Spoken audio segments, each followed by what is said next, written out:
पावसाचा सीझन आलेला आहे आणि अशा चायनीजच्या डिशेस तर कोणाला खाऊ नाही वाटणार. मस्त पाऊस पडताना अशा ह्या गरमागरम, ते पण घरी बनवलेला, हायजीन एकदम स्वच्छ. तर आज इथे ह्या मुलाचीच परत माझी डिमांड होती की मम्मी मला हे खायचं आहे. त्यांनी भिजू घाल म्हटलं त्याला, तर त्यांनी केवढे सोया चंक्स भिजू घातले आहे तुम्ही बघू शकता. आता पहिले त्यांनी म्हणे मी रेसिपी करणार आहे. मी त्याला करू दिली पहिले रेसिपी, पण इतकं स्लो मोशन आणि इतका टाईम लावेल, त्यामुळे त्याला नंतर मी म्हटलं आता सर थोडं जे करायचं तेवढं कर. नंतर मग मी हातात घेऊन टाकलेलं आहे. आता हे सोया चंक्स पाण्यात एकदा धुवून घेतलेले आहे स्वच्छ, आणि मग त्यानंतर त्याला आता पाणी टाकून इथे उकळायला ठेवून देणार आहे. किंवा मग उकळायचं नसेल तर गरम पाण्यात पण तुम्ही थोडा वेळ 15-20 मिनटं टाकून ठेवू शकता. मी डिरेक्टली इथे उकळून घेणार आहे पटकन.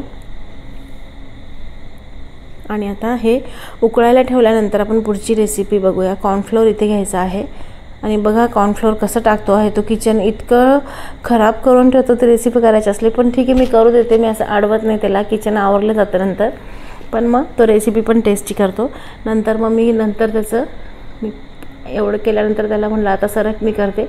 आणि त्यानंतर कॉर्नफ्लोअर टाकल्यानंतर त्यात मैदा पण टाकायचा आहे, आणि मीठ चवीनुसार, जेवढी तुमची क्वांटिटी आहे त्यानुसार मीठ टाकायचं आहे त्याच्यात, आणि थोडंसं लाल तिखट पण टाकून घ्यायचं आहे. आणि त्यानंतर पाणी टाकून याचं एक असं बॅटर तयार करून घ्यायचं आहे तुम्हाला व्यवस्थित. त्याच्यात लम्प्स नाही झाला पाहिजे बिलकुल, आणि व्यवस्थित असं एक जास्त थिक पण नाही आणि जास्त पतलं पण नाही, अशा प्रकारे तुम्हाला बॅटर करून घ्यायचं आहे.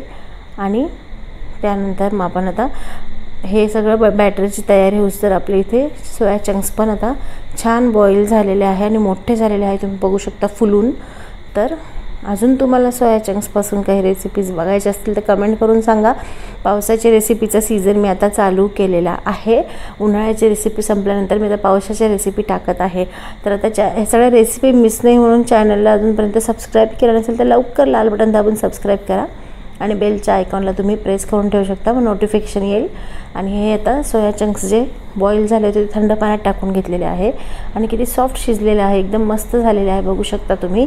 आणि त्यानंतर त्याला आता कढईमध्ये आपण एक तेल गरम करत ठेवून देऊया. आणि त्यानंतर ते सोया चंक्स जे आहे त्याला असं थंड झाल्यानंतर हाताला सहन होईल असे थंड झालेले आहे, त्याला आता इथे पाणी पिळून घ्यायचं आहे. सगळं सोया चंक्समधलं पाणी राहू द्यायचं नाही जास्त, कारण पाणी राहू दिलं तर नंतर त्याला पाणी सुटतं, रेसिपी तुमची मग व्यवस्थित अशी क्रिस्पी बनणार नाही. तर आता हे आज आपण नॉर्मल चायनीज मंचुरियन जे न करता आपण सोया चंक्सचं मंचुरियन इथे करतो आहे. तर जे बॉईल केलेले चंक्स होते त्याला आता जे बॅटर बनवलं होतं त्यामध्ये टाकून घेतलेलं आहे. मस्त कोटिंग झालेली आहे त्या चंक्सला बघू शकता तुम्ही, त्यामुळे क्रिस्पी खूप होतात ते. तर नॉर्मल मंचुरियनपेक्षा हे सोया चंक्सचे मंचुरियन नक्की खाऊन बघा, प्रोटीनयुक्त असतात, प्रोटीन असते यामध्ये भरपूर, त्यामुळे हे पण छान असतात खाण्यासाठी. तर नक्की करून बघा एकदा पावसाळ्यात तरी, आणि असे नॉर्मल केलं तरी मुलांना पण खायला आवडतं हे. तर डिनरसाठी आम्ही हाच प्लॅन केला होता, कारण हे सोयाचे मंचुरियन एवढे झाले होते, त्यानंतर आम्ही फक्त राईस केलेला आहे त्याच्यासोबत थोडासा. आणि हे व्यवस्थित अशी क्रिस्पी तळून घ्यायचे आहे, घाबरू नका, ते चिटकलं तरी नंतर ते मोकळे करून घेता येतात आपल्याला. तर अशा प्रकारे सगळे आता चंक्स जे आहे ते इथे मस्त तळून घेणार आहे, क्रिस्पी अशी कुरकुरीत होऊस तर. आणि हे नुसते पण खाण्यासाठी थोडंसं सॉल्ट टाकून छान लागलेले आहे, मुलांना आवडतात. आणि त्यानंतर हे सगळं झाल्यानंतर आता नेक्स्ट स्टेप आपली करूया. आता आपलं सगळं झालेलं आहे मेन तयारी. त्यामध्ये भाज्या घेतलेल्या आहे मी, कांदा घेतलेला आहे, शिमला मिरची, अद्रक लसूण भरपूर, आणि तिखट मिरची घेतलेली आहे. यामध्ये तुम्हाला गाजर, बीट, पत्तागोबी, आणि माझ्याकडं हे कांद्याची पात नव्हती, त्यामुळे तुम्हाला हव्या असल्यास अजून तुम्ही भाज्या याच्यात ॲड करू शकता. मी आहे त्या भाज्यांमध्येच एक केलेलं आहे. त्याचबरोबर सॉसेस घेतलेले आहे चायनीजचे. आता तुम्हाला टिप्स सांगते ही लक्षात ठेवा, चायनीज करताना हाय फ्लेमवर करावं लागतं नेहमी, आणि हाय फ्लेमवर करताना आपल्याला हे सॉसेस तिन्ही पण टाकायचे असतात पटापट, त्यामुळे वेळ तेवढा मिळत नाही आणि ते जळतं.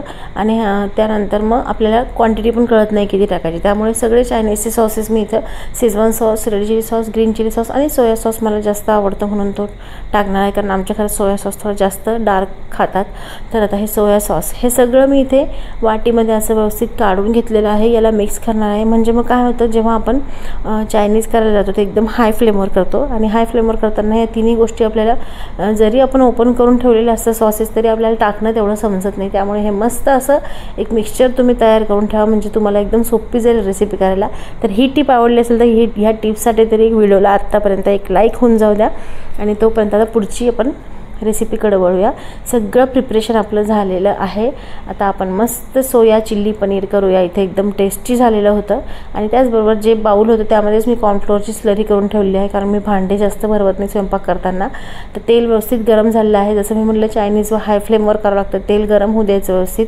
आणि मग त्यामध्ये अद्रक, लसूण आणि मिरची इथे टाकून दिलेली आहे. ते तिखट मिरच्या वापरल्या मी, एकदम मस्त लागलं होतं झणझणीत. आणि त्यानंतर इथे कांदा आता फ्राय करून घेतलेला आहे.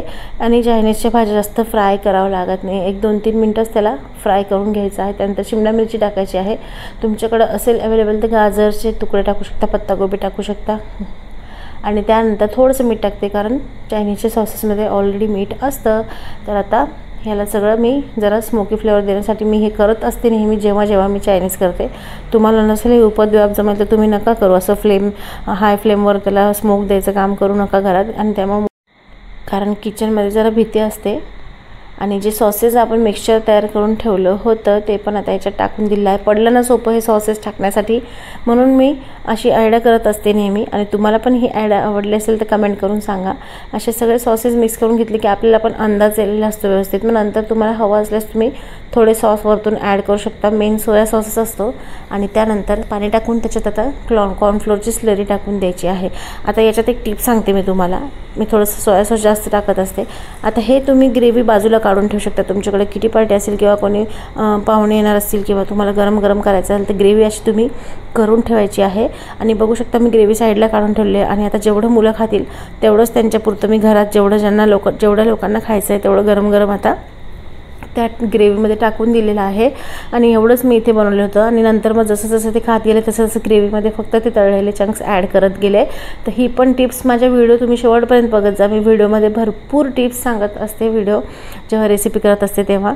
आणि मग तुम्हाला ते सोप्या पण पडतात किचनमध्ये काम करण्यासाठी. ज्यांना किचनमध्ये खरंच सवय नाही काम करण्याची त्यांच्यासाठी उपयुक्त ठरतात या टिप्स. आणि थोडेसे मला सेसमे सीड्स टाकले, तीळ आवडतात म्हणून खूप टाकून घेतलेले आहे. तुम्हाला काळे तीळ टाकायचे ते पण टाकू शकता. आणि त्यानंतर आता सर्व करून घेऊया गरमागरम सोया चिल्ली पनीर. प्रोटीनयुक्त असं हे डिश आहे. तुम्ही डिनरला प्लॅन करू शकता, वेट लॉससाठी पण खाऊ शकता थोडंसं. आणि त्यानंतर त्याच्यासोबत कार्ब्स म्हणून थोडेसे इथे राईस तुम्ही खाऊ शकता. तर मी तर डिनरला जास्तीत जास्त हेच खाल्लेलं आहे, कारण मी मग नंतर असं काही असलं की मी राईस आणि चपाती अवॉइड करते, मला जास्त खावं नाही वाटत मग. तर हेच आम्ही खाल्लेलं आहे व्यवस्थित. आणि थोडा राईस केलेला आहे म्हणून मला आवडतो. चायनीजच्या कोणत्या पण ग्रेव्हीसोबत आम्हाला राईस आवडतो, कारण ते सेम तसं फ्राईड राईससारखंच लागून जातं नंतर मिक्स केल्यानंतर.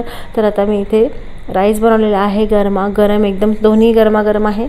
आणि आयडियाज तुम्हाला कशा वाटल्या व्हिडिओमधल्या ते पण नक्की कमेंट करून सांगा. आणि त्यानंतर चला आता मी तुम्हाला इथे खाऊन दाखवते. मुलांचं खाऊन झालेलं आहे आणि आता मी इथे खाणार आहे. याचं खाऊन झालेलं आहे, पण मी याला खा म्हटलं तरी हा खात नव्हता. नंतर आधी मी मुलांना खाऊ घालून देते, मग नंतर आपल्याला व्यवस्थित खाता येतं शांततेने. आणि त्यानंतर गरमागरम मी हे टेस्ट करण्यात माझं लक्ष होतं. आणि नंतर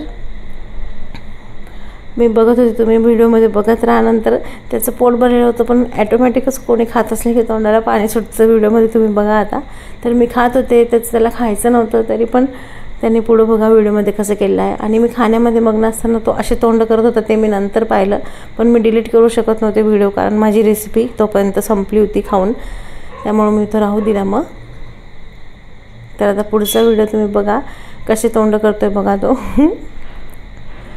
आणि माझं लक्ष सगळं तुम्हाला व्हिडिओ बनवण्यात होतं, त्यामुळे त्याच्याकडे मी नंतर व्हिडिओ जेव्हा पाहिला तेव्हा मला खूप हसू आलं नंतर. आणि आता बघा त्याच्या तोंडाला पण पाणी सुटलेलं आहे, बघू शकता तुम्ही. तर नक्की तुम्ही पण करून बघा. इतकी टेस्टी, इतकी छान रेसिपी झालेली आहे. पावसाळ्यामध्ये बाहेरचं न खाण्यापेक्षा घरचं हायजीन व्यवस्थित स्वच्छ करून तुम्ही खा. आणि ह्या अशा सोप्या रेसिपी पाहण्यासाठी म्हणूनच म्हणते मानेच रेसिपीला सबस्क्राईब करा. तर आता भेटूया पुढच्या एक छानशा नवीन वेगळ्या रेसिपीसोबत. तोपर्यंत बाय.